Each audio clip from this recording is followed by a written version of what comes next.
Good morning. સ્વાગત છે exam today પર. મિત્રો, વાત કરવાના છે 17 એપ્રિલ 2026ના રિલેટિવ કરંટ અફેર્સ.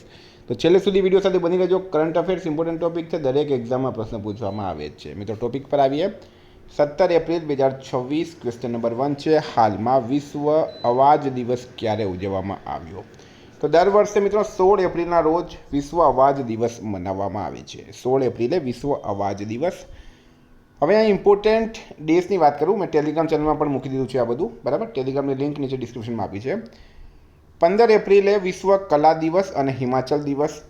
14 એપ્રિલે વિશ્વ ચગાસ રોગ દિવસ. 13 એપ્રિલે સિયાચીન દિવસ, જલિયાવાલા બાગ હત્યાકાંડ દિવસ. 12 એપ્રિલે આંતરરાષ્ટ્રીય માનવ અવકાશ ઉડાન દિવસ. 11 એપ્રિલે રાષ્ટ્રીય સુરક્ષિત માતૃત્વ દિવસ. 10 એપ્રિલ રાષ્ટ્રીય યુવા HIV અને એડ્સ જાગૃતિ દિવસ. વિશ્વ હોમિયોપેથી દિવસ અને જળ સંસાધન દિવસ. 7 એપ્રિલે વિશ્વ આરોગ્ય દિવસ. 6 એપ્રિલે વિકાસ અને શાંતિ માટે આંતરરાષ્ટ્રીય રમતગમત દિવસ. 5 એપ્રિલે રાષ્ટ્રીય દરિયાઈ દિવસ. 4 એપ્રિલે આંતરરાષ્ટ્રીય ખાણ જાગૃતિ દિવસ. 2 એપ્રિલે વિશ્વ ઓટિઝમ જાગૃતિ દિવસ. 1 એપ્રિલે ઉત્કલ દિવસ, RBI સ્થાપના દિવસ અને CBI સ્થાપના દિવસ, બરાબર. તો આ 15 દિવસ સુધીના એપ્રિલના પૂરેપૂરા દિવસ મેં અહીંયા રિવિઝન કરાવી દીધા છે. સેકન્ડ છે, હાલમાં પરમાણુ ઉર્જા આયોગના અધ્યક્ષ તરીકે કોની નિમણૂક કરવામાં આવી? તો રાઈટ આન્સર છે એમાં અજીત કુમાર મોહંતી, બરાબર. પરમાણુ ઉર્જા આયોગના અધ્યક્ષ બની ગયા છે અજીત કુમાર મોહંતી. મિત્રો, થોડુંક રિવિઝન કરાવી દઉં કારણ કે PSIની એક્ઝામ આવી રહી છે. રેલવે બોર્ડના ચેરમેન છે અત્યારે Satish Kumar. Security exchange board of ઇન્ડિયાના ચેરમેન છે તુહિનકાંત પાંડે. CBFCના CEO છે રવિન્દ્ર ભાકર. આ બધી નવી નિમણૂક થઈ છે. Central board of direct tax CBDTના અધ્યક્ષ છે Ravi Agrawal. Central board of indirect taxes and કસ્ટમ્સના ચેરમેન છે વિવેક ચતુર્વેદી. ઇસરોના અધ્યક્ષ છે મિત્રો V નારાયણન અને DRDOના અધ્યક્ષ છે સમીર V કામત. ભારતના સુપ્રીમ કોર્ટના મુખ્ય ન્યાયાધીશ છે ન્યાયાધીશ સૂર્યકાંત, બરાબર. ભારતના અટોર્ની જનરલ છે R વેંકટરમણી. સોલિસિટર જનરલ છે તુષાર મહેતા.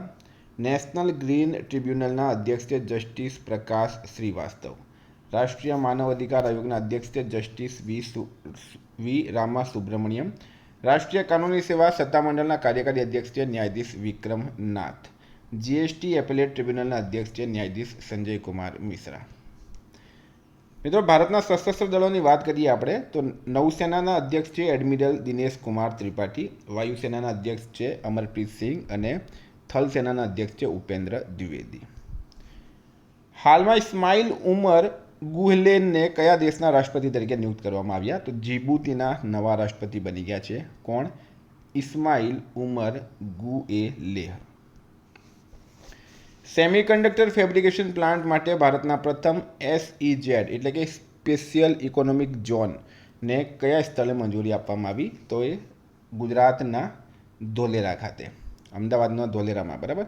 ધોલેરામાં ભારતના પ્રથમ સેમિકન્ડક્ટર ફેબ્રિકેશન પ્લાન્ટ માટે સ્પેશિયલ ઇકોનોમિક ઝોનને મંજૂરી આપવામાં આવી છે. આ project Tata semiconductor manufacturing private limited દ્વારા 91,000 કરોડથી વધુના રોકાણ સાથે સ્થાપિત કરવામાં આવશે. વિદ્યાર્થી મિત્રો, એક્ઝામ આવી રહી છે PSI LRD CC ફોરેસ્ટ અને હવે ગ્રામ સેવક. એક્ઝામ ટુડેનું 1 વર્ષનું કરંટ અફેર્સ, મંથલી કરંટ અફેર્સની PDF, ભારત ગુજરાત ઇન્ટરનેશનલ લેવલનું પૂરું કરંટ અફેર, 10,000થી વધારે પ્રશ્નો. તમને જેટલા મહિનાની કરંટ અફેરની PDF જોઈએ એટલા મહિનાની મળી જશે. PDF માટે મિત્રો 9510411961 પર મેસેજ કરો, બરાબર. અહીંયા તમને ડેમો PDF પણ બતાડવામાં આવશે અને ગઈ પરીક્ષામાં પૂછાયેલા સબૂત પણ બતાડવામાં આવશે. એના કોઈ પૈસા નથી, જરૂરથી હાઈ લખજો, હું તમને સેન્ડ કરીશ. કયા રાજ્યમાં પ્રતિભાશાળી ખેલાડીઓના DNAનું મેપિંગ કરવા માટે સ્પોર્ટ્સ જીનોમિક્સ પ્રોગ્રામ શરૂ કરવામાં આવ્યો છે? તો મિત્રો, રાઈટ આન્સર છે એમાં ગુજરાતમાં. આ programme Gujarat biotechnology research centre દ્વારા હાથ ધરાયો છે. ઉદ્દેશ્ય છે ખેલાડીઓના જીન આધારે ટેલેન્ટ ઓળખવું અને વ્યક્તિગત ટ્રેનિંગ આપવું. આ પ્રોજેક્ટ 2030 કોમનવેલ્થ ગેમ્સને ધ્યાનમાં રાખીને શરૂ થયો છે. હાલમાં નાણાકીય વર્ષ 2026માં ભારતનો ટોચનો વેપાર ભાગીદાર કોણ બન્યો છે? તો મિત્રો, ચીન દેશ બન્યો છે, બરાબર. નાણાકીય વર્ષ 2025-26માં ચીન અમેરિકાને પાછળ છોડીને ભારતનો સૌથી મોટો વેપારી ભાગીદાર બન્યો. એપ્રિલ ફેબ્રુઆરી 2026માં બંને દેશો વચ્ચે કુલ વેપાર $137 અબજ વટાવી ગયો છે. ચીનનું કેપિટલ છે મિત્રો બીજિંગ, કરન્સી છે રેનમિનબી અને પ્રેસિડેન્ટ છે સી જિનપિંગ. 7 છે ભારતીય નૌસેનાના દ્વિવાર્ષિક કમાન્ડર્સ કોન્ફરન્સ 2026ની પ્રથમ આવૃત્તિ હાલમાં ક્યાં યોજાઈ હતી? તો રાઈટ આન્સર છે મિત્રો આમાં ન્યૂ દિલ્હી ખાતે. નૌસેના ભવન ન્યૂ દિલ્હીમાં આયોજિત થયું છે અને નૌસેનાના અધ્યક્ષ કોણ છે હાલમાં? દિનેશ ત્રિપાઠી. અત્યારે જ આપણે વાત કરી. હાલમાં ઇન્ફોસિસે કોને તેના વૈશ્વિક બ્રાન્ડ એમ્બેસેડર તરીકે નિયુક્ત કર્યા છે? તો કાર્લોસ અલ્કરાજને. ઇન્ફોસિસે કાર્લોસ અલ્કરાજ સાથે બહુવર્ષીય ભાગીદારી કરી છે અને તેમને તેના વૈશ્વિક બ્રાન્ડ એમ્બેસેડર તરીકે નિયુક્ત કર્યા. આ ભાગીદારીનો હેતુ રમતગમત અને ટેકનોલોજીને જોડવાનો છે. આ મિત્રો સ્ટાર માર્ક કરજો, બહુ વધારે ઇમ્પોર્ટન્ટ છે કારણ કે ઇન્ફોસિસે વિદેશી ખેલાડીને બ્રાન્ડ એમ્બેસેડર બનાવ્યા છે. હવે આ તમારે સ્ક્રીનશોટ લઈ લેવાનું. Mahendra Singh Dhoni interface for money ભીમ પેમેન્ટ એપના brand ambassador, Ravindra Jadeja City Union બેંકના, Uniqlo Jasprit Bumrah, Ranveer Singh Jindal stainless steel, Blanka Vlasic 10K Bengaluru 2026ના global ambassador, AR Rahman Yamaha music ઇન્ડિયાના બ્રાન્ડ એમ્બેસેડર, કેન્દ્રીય ગૃહમંત્રી દ્વારા સુદર્શન પટનાયકને વસ્તી ગણતરી 2027 માટે બ્રાન્ડ એમ્બેસેડર, પંકજ ત્રિપાઠીને SBI જનરલ ઇન્સ્યોરન્સના બ્રાન્ડ એમ્બેસેડર. કયા દેશમાં એશિયાના સૌથી લાંબા એલિવેટેડ વન્યજીવન કોરિડોરનું ઉદ્ઘાટન કરવામાં આવ્યું? તો રાઈટ આન્સર છે મિત્રો આમાં ભારત દેશમાં. આ કોરિડોર દિલ્હી દેહરાદૂન એક્સપ્રેસવે, જેનું હાલમાં નરેન્દ્ર મોદીએ ઉદ્ઘાટન કર્યું છે, બરાબર, એનો ભાગ છે અને તેની લંબાઈ આશરે 12 કિલોમીટર છે, જે એશિયાના સૌથી લાંબો માનવામાં આવે. મિત્રો આ વન્યજીવ જે છે એમના રોડ એક્સિડન્ટમાં મૃત્યુ નહીં થાય એના માટે બનાવવામાં આવે. ઓસ્ટ્રેલિયાના કયા રાજ્યમાં 16 વર્ષથી ઓછી ઉંમરના બાળકો માટે બાઇક ચલાવવા પર પ્રતિબંધ મૂકવામાં આવ્યો? તો ક્વીન્સલેન્ડ રાઈટ આન્સર થશે, ક્વીન્સલેન્ડ.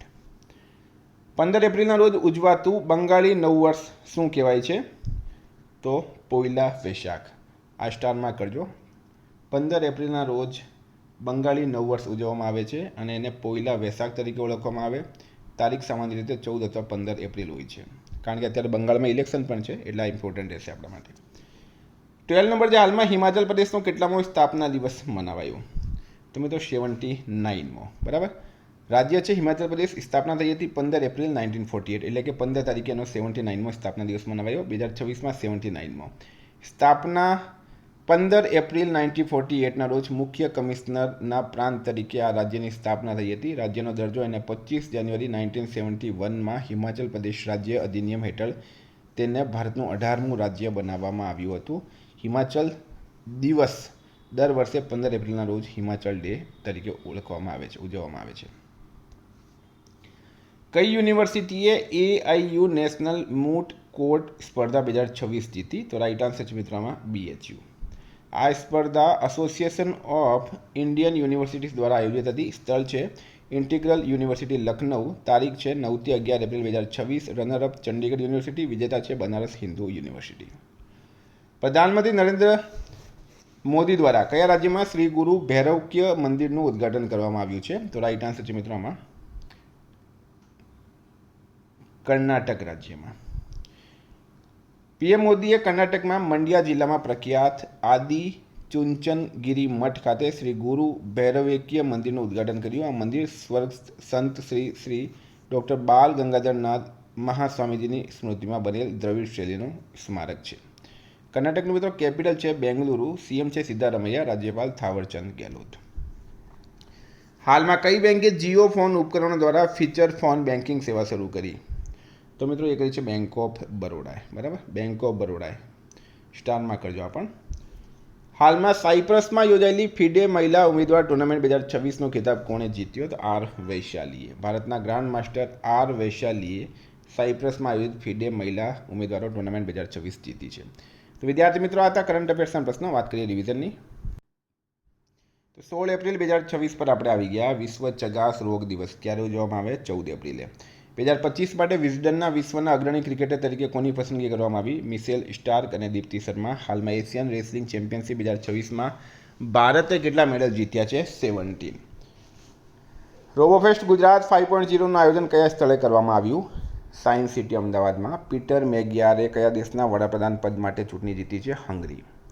હાલમાં 18ના બ્રાન્ડ એમ્બેસેડર તરીકે કોની નિમણૂક કરવામાં આવી? સ્મૃતિ મંદાનાની. ઇઝરાયલે મોસાદના પ્રમુખ તરીકે કોની નિમણૂક કરી છે? Roman Goffman. IPLમાં 4000 રન બનાવનાર સૌથી નાની ઉંમરનો ભારતીય ખેલાડી બની ગયો છે શુભમન ગિલ. કયા રાજ્યમાં મલયાલમ નવ વર્ષ વિષુ ઉજવવામાં આવ્યું કેરળમ. એનટીપીસીએ કયા દેશની ઈડીએફ સાથે પરમાણુ ઉર્જા પ્રોજેક્ટ માટે કરાર પર હસ્તાક્ષર કર્યા? ફ્રાન્સ રાઇટ આન્સર છે. ઓસ્ટ્રેલિયાએ પહેલીવાર મહિલા આર્મી ચીફ તરીકે કોની નિમણૂક કરવાનો નિર્ણય લીધો? સુશાન કોયલે. અમરાવતી કેપિટલ ફેઝ 1 માટે કઈ સંસ્થાએ $340 મિલિયન રિલીઝ કર્યા છે? વર્લ્ડ બેન્કે કર્યા. કોને પ્રતિષ્ઠિત WWF નેશનલ ફિશ એવોર્ડ એટલે કે રાષ્ટ્રીય માછલી એવોર્ડ એનાયત કરવામાં આવ્યો? અનિતા ચૌધરીને. તમિલનાડુ અને પુડુચેરીના આવકવેરા વિભાગના મુખ્ય કમિશનર બન્યા છે Sunil Vajpayee. Elephants in the fog કયા દેશની પહેલી ફિલ્મ છે જેને કાન ફિલ્મ ફેસ્ટિવલમાં UN સર્ટેન રિગાર્ડ વિભાગમાં પસંદગી થઈ? નેપાળ. મિત્રો ગઈકાલે પ્રશ્ન પૂછાયું, ભારતીય સેનાએ હાલમાં ક્યાં બોર્ડર રેડિયો સ્ટેશન શરૂ કર્યું છે? રાઇટ આન્સર હતું સિક્કિમ ખાતે. આજનો પ્રશ્ન છે, હાલમાં બિહારના નવા મુખ્યમંત્રી કોણ બન્યા? એનો જવાબ તમારે કમેન્ટ બોક્સમાં જણાવવાનો. વિદ્યાર્થી મિત્રો, વોટ્સએપ ટેલિગ્રામની લિંક ડિસ્ક્રિપ્શનમાં છે. PDF માટે 9510411961 પર કોન્ટેક્ટ કરો. Thank you. ફરી મળીશું. જય હિન્દ, જય ભારત.